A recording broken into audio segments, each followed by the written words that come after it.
आरोही और अयान की गाड़ी के सामने एक काली जीप आ खड़ी थी। अचानक जीप के अंदर बैठे लोफर लड़के खिड़की से कांच की बोतलें सड़क पर फेंकते हुए जोर से हंसते हैं।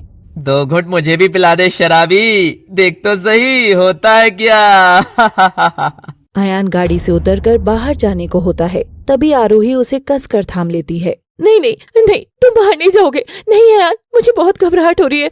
इन्होंने तुम पर हमला कर दिया तो कहीं। रिलैक्स, कुछ नहीं होगा जान। यूं डरने से थोड़ी ही जिंदगी जी जाती है। और फिर तुम डर क्यों रही हो, मैं हूँ ना तुम्हारे पास। अयान आरोही से अपना हाथ छुड़ा लेता है। आरोही का दिल मुंह को आ रहा था। अयान खिड़की से बाहर निकल रहा था, तभी थार के ड्राइवर का कांच नीचे होता है और आरोही की नजर वहीं पड़ती है। वो काली थार कोई और नहीं बल्कि वही बदमाश वेद चला रहा था। सलाम, तुम तो अपनी हिटलरगिरी सड़क पर भी चालू रखती हो और कमरे पर भी। अयान वापस आओ, प्लीज वापस आ जाओ। अयान थार की ओर बढ़ रहा था कि उसे वेद की बात का इतना क्रोध चढ़ता है कि वो गुस्से में ही वेद की गाड़ी का दरवाजा खींचकर उसकी गिरेबान पकड़ लेता है। अरे अरे भाई जी, ये क्या जोर जबरदस्ती है, हम तुमको कुछ बोले क्या? अबे साले, तुझे तो मैं अभी।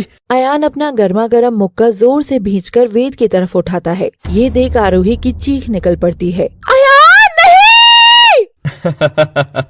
आजा साले, गले लग जा। हाँ यार, गले से लगी जा।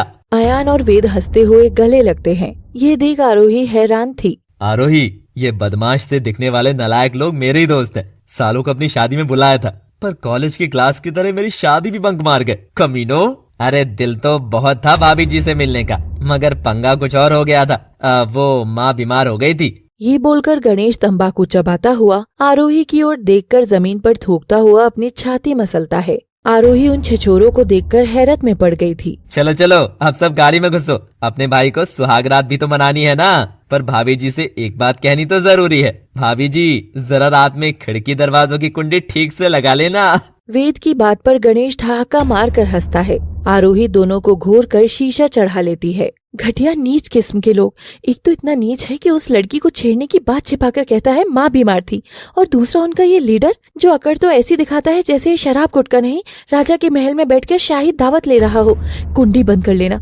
अरे तुम होते कौन हो मुझे ऐसी नसीहत देने वाले? आरोही कार में बैठी अकेली ही बड़बड़ा रही कि तभी उसकी कमर पर हाथ आता है और वो चीख कर एक लाफा हवा में ही फिरा देती है। आउच! मगर उसके पीछे उसका पति अयान ही था। अयान बेचारा गाल सहलाता सा अपनी बीवी को देख रहा था। आरोही ये देख अयान को प्यार से लपक लेती है। ओह जान, तुम थे क्या? सॉरी ना, मुझे लगा ये लुच्चे लफंगों में से कोई होगा। सॉरी ना। हाँ, सुहागरात का ऐसा तोहफा दोगे तुम, मैंने सोचा ना था।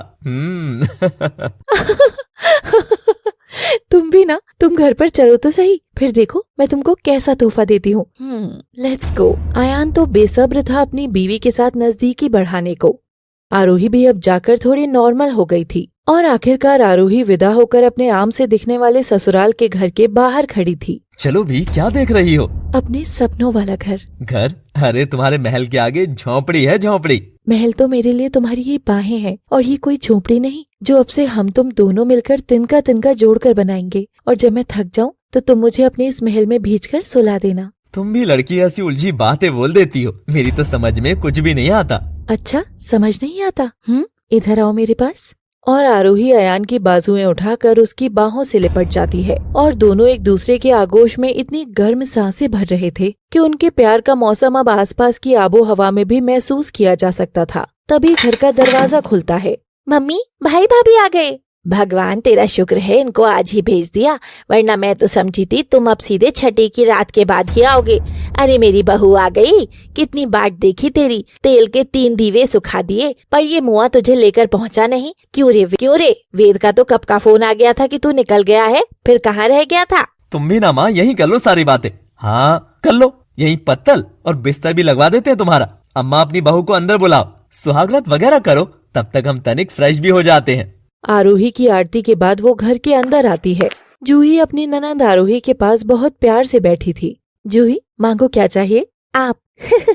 धत, अरे बताओ बाबू, हम बड़े हैं ना तुमसे, इसीलिए आप ज्यादा चाहिए हो, क्योंकि आप बड़े हो। भाभी। आरोही जूही को शगुन के पैसे देती है तो जूही लेने से साफ इनकार कर देती है और उसके कान के पास जाकर फुसफुसाती है। देना ही है तो मेरे भैया को बहुत सारा प्यार देना। ये सुनते ही आरोही मुस्कुरा देती है। आखिर इससे अच्छी बिना लालच वाली ननद आरोही को कहाँ मिलती। लेकिन जूही की अगली लाइन ने आरोही के होश उड़ा दिए थे। इतना प्यार करना कि तुम पसीने पसीने हो जाओ और तुम्हारा रोम रोम प्यार में डूब जाए, एकदम पैशनेटली, वाइल्डली, अग्रेसिवली। जूही के मुंह से ऐसी चीजें निकलेंगी, आरोही ने कभी नॉर्मल सपने में तो छोड़ो, बुरे से बुरे सपने में भी नहीं सोचा होगा। आरोही का चेहरा सफेद पड़ गया था। भाभी को देखो भैया, एकदम सफेद हो गई है, जैसे अभी फोड़कर ऑमलेट बना डालो। अरे कुछ मजा ननद भाभी के बीच भी तो रहना चाहिए या नहीं? और फिर इसमें क्या शर्माना, ये तो सब नेचुरल है। I know everything. आरोही थोड़ी सी अनकंफर्टेबल होकर मुस्कुरा देती है। हाँ अम्मा जी, आप सर्वज्ञानी है, आपको सब आता है, आपको सब पता है। तो अब ये भी बता दीजिए कि हमें कमरे में कब जाना है। जूही अपनी माँ की ओर देखती है। मेघना घड़ी की ओर देखती है और चुप हो जाती है। अभी समय नहीं हुआ है। ठीक है माँ। समय? किस चीज का समय?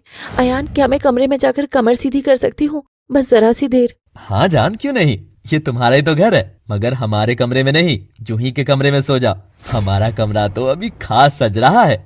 आरोही मुस्कुराकर जाने लगती है कि तभी जूही उसे आंख मारती है। आरोही को अजीब लगता है और वो चली जाती है। आरोही दीपाली को फोन करती है। और हीरोइन, क्या एक्शन चल रहा है वहाँ? हीरोइन की तो यहाँ हड्डियाँ कड़क रही हैं। कहाँ ही एक्शन बहन, लगता नहीं कि आज रात का तो कोई कार्यक्रम करने की मुझ में हिम्मत बची है।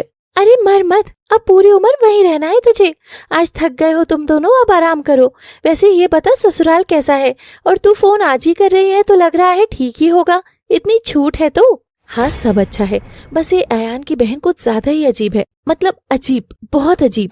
कैसी अजीब? अरे यार, वो मेरे कान में कुछ अजीब मदहोशी वाली आवाज में बोल रही थी। अब पता है ऐसे कौन बात करता है? कहीं तेरी ननद वो तो नहीं? वो क्या? अरे बाबा, वही बी ग्रेड फिल्म की सी ग्रेड हीरोइन जो होती है, जो अपनी ही भाभी को कामुक भरी निगाहों से देखती है। तू अब पिटेगी मुझसे। क्या बकवास कर रही है? भग। तो तू भी तो ऐसी बातें कर रही है, तो मैं भी बकवास ही करूंगी। अरे ननद को छोड़, अपने बेड पर पति को लपक, समझी?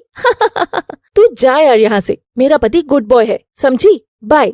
आरोही चिढ़कर फोन काट देती है, मगर वो मन ही मन आज होने वाली सारी घटनाएं सोच रही थी। वो लोफर लड़के अयान के साथ क्या कर रहे थे? क्या अयान के दोस्त ऐसे रहे हैं? अगर ऐसा है तो मुझे अयान से बात करनी होगी। क्या पता वो अपने दोस्तों का सच जानता ही ना हो, शायद इसलिए। आरोही के कमरे पर ठक ठक होती है। जूही सामने दूध का गिलास लेकर खड़ी थी।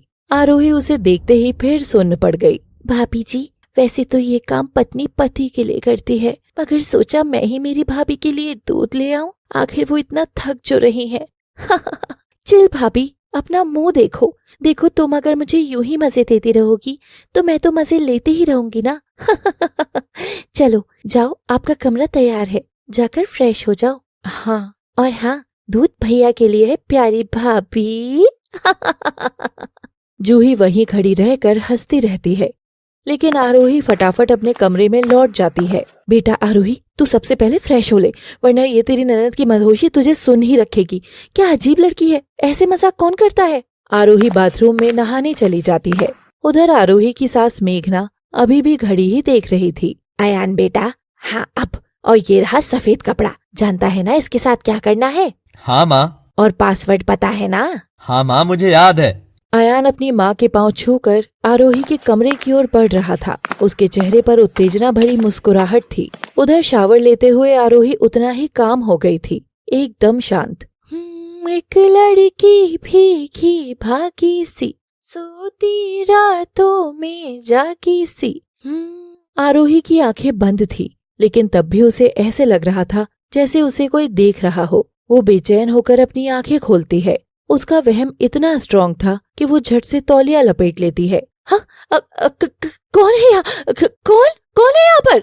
मगर वहाँ कोई नहीं था। आरोही उसे अपना वहम मानकर अपनी एक हॉट सी रेड नाइटी डालकर उसके ऊपर उसकी लाल नेट की जैकेट डालकर बाहर आती है। अयान अभी तक कमरे में नहीं आया था, मगर मुझे ऐसा क्यों लगा जैसे सच में कोई मुझे देख रहा हो। अचानक आरोही की खिड़की पर दस्तक होती है। ठक ठक। आरोही घबराकर डरते हुए खिड़की खोलती है तो वहाँ खिड़की पर वेद खड़ा था। भाभी जी।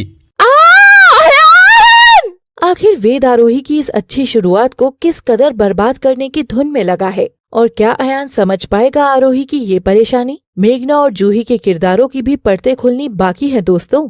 अब बहुत हो गया, सब वापस आओ और बातें करो शर्मा राइटर से। आगे जानने के लिए देखते रहिए रुख जिंदगी ने मोड़ लिया कैसा, केवल लव सिटी पर। Thanks for watching. Please do like, share, subscribe and comment.